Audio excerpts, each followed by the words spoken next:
Hello everyone, কেমন আছো সবাই? আশা করছি আমার এই ভিডিওটা যেখান থেকে দেখছো প্রত্যেকেই খুব ভালো আছো। এখন ঘড়িতে বাজে 10:30। তো এখন থেকেই আমার ব্লগটা শুরু করছি। আজকে হচ্ছে মেল সংক্রান্তি, সেই জন্যই সকাল সকাল রেডি হচ্ছিলাম স্নান ধান করে। আর সাথে সাথে আমার শিব আমায় ফোন করলো। ফোন মানে যেহেতু দুজনে আলাদা রয়েছি, মানে ভেবেছিলাম এক আর হয়েছে এক। মানে কথায় আছে না, তুমি যা ভাবছো যে সেটা যে হবে তার কোনো ঠিক নেই, বা তুমি যেটা ভেবেছিলে সেটাও যে হবে তার কোনো ঠিক নেই। যেটা তোমার সাথে হবে সেটা আগের থেকেই ওপরওয়ালা ঠিক করে রাখেন। আর এটাও মনে করি আমি যে ভগবান যা করেন মঙ্গলের জন্যই করেন। তো সেই সব কথা ভেবে একটু কষ্টও হচ্ছিল যে আমাদের যেহেতু রবিবার ছিল, মেল সংক্রান্তির দিন, ছুটির দিন ছিল, তো আমরা ভেবেছিলাম দুজনে একসাথে পুজো দিতে যাব। ওই তুমি যা ভাবলে হবে তার কোনো মানে হবেই, যে তুমি যা ভেবেছো সেটা তো মানে নেই। তো কী আর করা যাবে, এইভাবেই হচ্ছে যে দুঃখ পেয়ে একটু রেডি হচ্ছিলাম। আর মা রেডি হতে হচ্ছে, যখন মা দেখলাম এই কানের দুটো দিয়ে গেল যে পর। এমনিতে আমি সাজতে খুব একটা পছন্দ করি না, তো যেহেতু মা দিয়ে গেল তো জাস্ট পরলাম, ভালোই লাগছে। মা বলছে ভালোই লাগছে, আর মায়ের কথা কি ফেলা যায়? তো দেখো এবার আমি যে পুজো দিতে যাব তার জন্য সব কিছু দুধ, তুলসী পাতা বলছি, দুধ বেলপাতা সব রেডি করছিলাম। আর এই যে কাপড়টা দেখছো সব মায়েরই দেওয়া, মা দিয়েছে যে পরে যা পুজো দিতে যা। আর এই হচ্ছে আমার বাবার বাড়ির ঠাকুর মন্দির, এখানে নিত্য পুজো হয়। তো সেইটাও তোমাদের সাথে একটু শেয়ার করে দিলাম। আর আমাদের হচ্ছে কুলদেবতা গোপীমোহন, এখানে পুরনো যে ছবিটা দেখতে পাচ্ছ ওটা ওনারই ছবি, গোপীমোহনের। তো ওই যে বললাম যে বেলপাতা, তোমার বাতাসা সব কিছু রেডি করছি করতে করতে। আর এখানে জানো, যেমন মা হাজার কাজের মধ্যেও না মা ফোন ধরে দিচ্ছে। মা সেই দিন ডালপুরি বানাচ্ছিল, আর কি প্রচণ্ড গরম রোদ দিয়েছিল সেটা তোমরা তো জানোই। আর দেখো এইসব রেডি করতে করতে এই যে দেখো মা একদিকে ডালপুরি ভাজছে আর একদিকে আমার ফোনটা ধরে দিচ্ছে। এটা মা বলেই সম্ভব, এরকম নিঃস্বার্থভাবে না মাই কাজ করতে পারে। আর এই হচ্ছে আমাদের ঘরের নতুন সদস্য ভৈরব। তো এর একটা আমরা একে খুব ভালোবাসি। তো একে বললাম তুই যাবি আমার সাথে পুজো দিতে, দরজা খুলে দিবে চলো। মা দরজা খুলে দিল, মানে একটু আগিয়েও দিল। মা বলছে তুই যা, গিয়ে আগে পুজো দিয়ে আয়, তারপরে আমি যাব। তারপরে দেখো একা একা বেরিয়ে পড়লাম ভোলে বাবার ইয়েতে, ভোলে বাবার মাথায় জল ঢালবো বলে। আর প্রচণ্ড রোদ ছিল, আমার মুখ দেখেই বুঝতে পারছো। আর বাবাকে ডাকছি, বাবা একটু একটু হচ্ছে আমার মনের আশাটা পূরণ করো, যাতে না ভিড়টা থাকে। আর এই হচ্ছে আমাদের শীতলা মন্দির, মানে ইনি হচ্ছে আমাদের খুবই ঠান্ডা ঠান্ডা মস্তিষ্কের মা। তো যাই হোক, এই যে যাচ্ছি পুজো দিতে, আর প্রচণ্ড গরম, পা পুরো তেতে যাচ্ছে। তো ভোলে বাবাকে তো বলেই মনে মনে তখন ভাবছিলাম বাবা যেন না বেশি লোকজন থাকে, যেমন ভালোভাবে পুজোটা দিতে পারে। আর একা একা যেতেও কেমন লাগছিল, ওই যে মনে হচ্ছিল ইন্দ্রর জন্য মনটা কেমন করছিল। আর মনে আছে এইখানেই হচ্ছিল নবকুঞ্জ, এই সেই দেখো নবকুঞ্জ তলায় কিছুদিন আগে যে বাবার বাড়ি এসেছিলাম নবকুঞ্জ উপলক্ষে। তো এখানে নবকুঞ্জ সব দোকানদানি উঠে গেছে। আর এই যে শিব মন্দির একদম সামনে।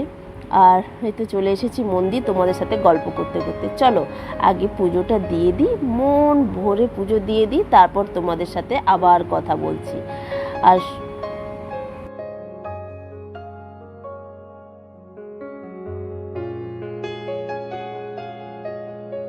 এখানে ওই যে গোত্র পড়ে গোত্র পড়ে নামকরণ করে যে ইয়ে করে না, শুদ্ধ করে না, বেলপাতা ইয়ে দিয়ে সব জেঠু তাই করে দিচ্ছিলেন।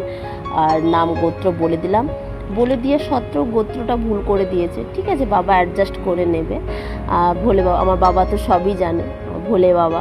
তো চলো মন ভরে এবার পুজোটা দিয়ে দিই, পুজো দিয়ে তারপর তোমাদের সাথে কথা বলছি।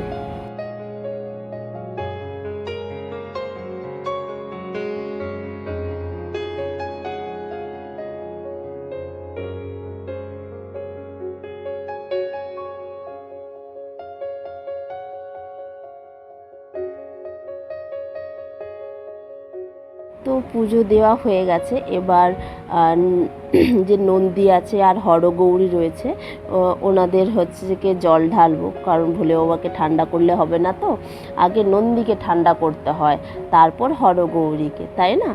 না হলে কী করে হরগৌরীও রাগ করবে আর নন্দীও রাগ করবে। সেই জন্য জল ভরে নিয়ে চলে এলাম এখানে আমি হরগৌরীর মাথায় জল দেব বলে, মাথায় দেব, পায়ে দেব। আর এই ভাই বোনগুলো দেখছো না, এই ভাই বোনগুলো আমাকে বলছে যে দিদি তোমাকে আমি দেখি, মানে তোমার ভিডিও আমি দেখি, আর তুমি কিন্তু আমার সাথে একটা ফটো তুলো। হ্যাঁ, এই যে বলেছে না, আমার এত ভালো লেগেছে কি বলবো, কিন্তু দুঃখের বিষয় সেইটাই আর ভিডিও করা হয়নি, যে ফটো তুলছিলাম। জাস্ট ফটোটা আমি টাচ আপ করে দেবো, একটু দেখে নিই ওদেরকে। তো যাই হোক, এখানে আমি নন্দীর পায়ে মাথায় জল ঢাললাম। আর বলে না, কিছু যদি ভোলে বাবাকে চাইতে হয় তবে ভোলে বাবার কাছে যাবে, ভোলে বাবার ডিরেক্ট নাম এই নন্দীর কানে বললেই তবেই না ভোলে বাবা তাড়াতাড়ি মানে কথা মানে, বুঝেছো? তো সেই জন্য আমি আমার নন্দীর কাছে চেয়ে নিলাম যেটা চাওয়ার। তো তারপরে চলে আসলাম হরগৌরী মেয়েতে পুজো দিতে। আর এই হরগৌরীকে একটু মাথায় জল ঢাললাম, ঠান্ডা করলাম।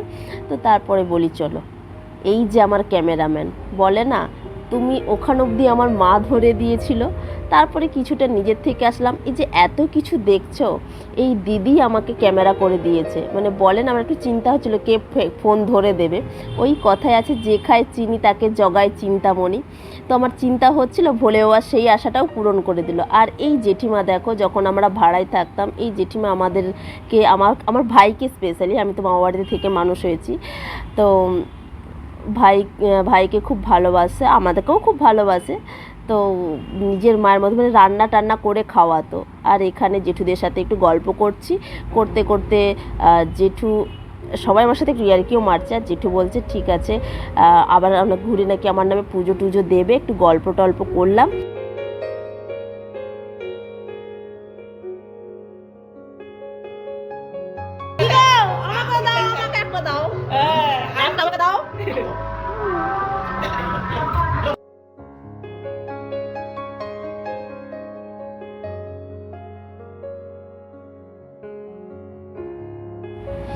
তো গল্প করা হয়ে গেছে, পুজো দেওয়া হয়ে গেছে। তারপরে দেখো, আমি যে ধ্যান করছিলাম, এই যে ফটোটা তুলেছে এটা কিন্তু আমার ক্যামেরায় নয়, একজন কিন্তু এটা তুলেছে, একটা দাদা। আর আমি তাকে বলিও নি। হ্যাঁ, তো বলছে তুই ধ্যান করছিলি, আমার এত ভালো লাগছিলো, সেই জন্য তোর ক্যামেরা করলাম। তো আমি সেটা ওর কাছ থেকে নিলাম, জাস্ট তো একটু ধ্যান করে নিলাম। বাবার মন্দিরে এসেছি, ধ্যান তো করতে হবে। আর এই দিদিটা সবাইকে ডুরি দিচ্ছে, তো আমি নিইনি, আমার বাড়িতে এই দিদিটা দিয়ে আসবে। তারপর এত প্রচণ্ড রোদ, তো বাড়ি যেতে হবে। তো আর এই দেখো মন্দির, সামনে পুকুর, হরগৌরী, আর এইখানেই তোমার হিঁদোলা হচ্ছিল। দেখো রাত্রিতে এইখানে হিঁদোলা হয়, আর জায়গাটা কি দারুণ লাগছে না? আর এত ফাঁকা দেখছো। এবারে মানে নাকি সবাই তাড়াতাড়ি করে পুজো দিয়ে চলে গেছে, যেহেতু অনেকটা তোমার হচ্ছে সময় হয়ে গেছে, প্রায় 12টা বেজে গেছে, সেই জন্য পুরো ফাঁকা ছিল। আর আমিও খুব ভালো করে মানে পুজো দিয়েছি, ভোলে বাবা আমার কথা শুনেছে।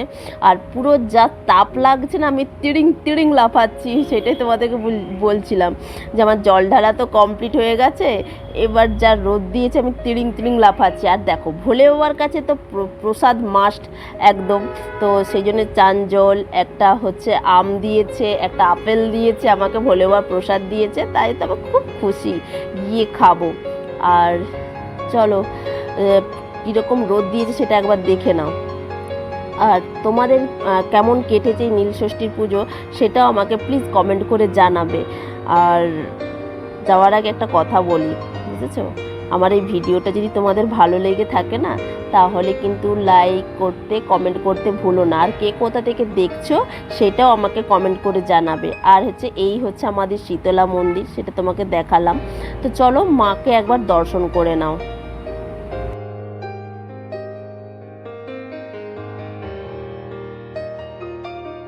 মাকে দর্শন করে নিলে, আর ভিডিওতে কি বলবো, এবার আমি বাড়ি চলে এসেছি, খাবো। মা ডালপুরি বানিয়েছে বললাম। তো ভিডিওটা এমনি থাক, দেখা হচ্ছে রাত্রেবেলা। টাটা।